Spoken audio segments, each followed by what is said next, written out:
talaga ang blessings ni Janine Gutierrez.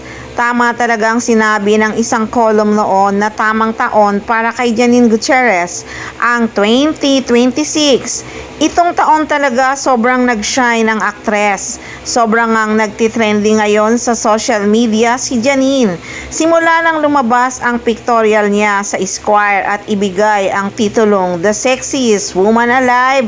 Grabe, araw-araw usap-usapan talaga ang aktres sa social media. Pagbukas mo pa lang ng iyong social media account, mukha na talaga ni Janine Gutierrez ang makikita mo. Trending na trending talaga ang actress. At pati si Echo, proud na proud at masayang masaya talaga sa achievement ni Janine Gutierrez. Kaya talagang maraming nagsasabi na swerte talaga si Echo sa kanya. Sobrang proud na proud ang aktor. Tuwang-tuwa pa nga si Janine Gutierrez at kinilig nung sinabi niyang masaya daw talaga si Echo sa nangyayari sa kanyang career. Sobrang nagpapasalamat talaga si Janine Gutierrez at nandyan si Echo na sobrang sweet at supportive sa kanyang career. Siyempre wala ding mapagsidla ng ligaya ang mga solid fans ni Janine Gutierrez, pati na rin ang Econin fans. High's destiny talaga ang Econin. Dati dream lang talaga ni Janine Gutierrez na makatambal si Echo. Pero sobra pa doon ang nangyari dahil magiging partner in life na ni Janine ang aktor.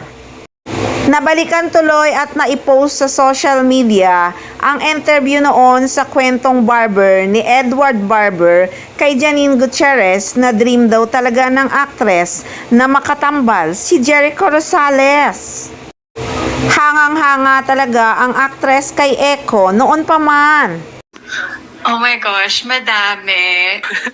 If I had to mention just one in films, I think it would be Jericho Rosales. Why Kuya Echo?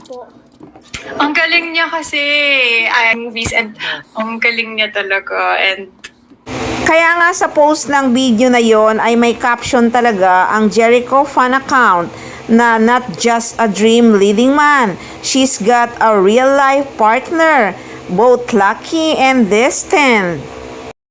Yes, destiny talaga ang Econin.